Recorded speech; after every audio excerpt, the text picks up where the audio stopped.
La cellule terroriste à l'origine des attentats de Paris et de Bruxelles projetait en fait de frapper une nouvelle fois la France.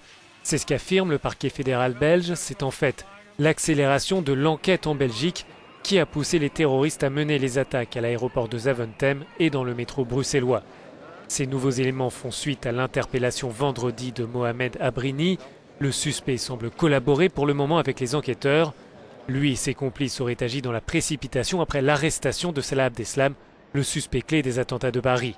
Pour le ministre belge de la Justice, la priorité reste cependant de s'attaquer au réseau en lui-même. Une fois que l'intention est là, la localisation de l'attaque devient secondaire. De même dans notre pays, si vous assurez la meilleure sécurité sur un site, un autre devient alors plus vulnérable à une attaque. Pour le chercheur de l'Institut Egmont, Thomas Renard, ces dernières arrestations sont un pas important pour l'enquête et dans la lutte contre le terrorisme. Mais selon lui, la cellule n'est pas encore totalement démantelée.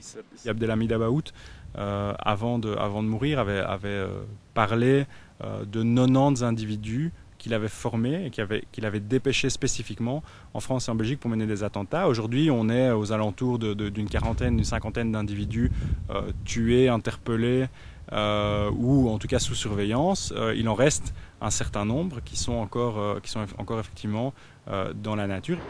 La sécurité de l'aéroport a été renforcée depuis sa réouverture avec pour conséquence de très gros embouteillages sur les axes routiers alentours.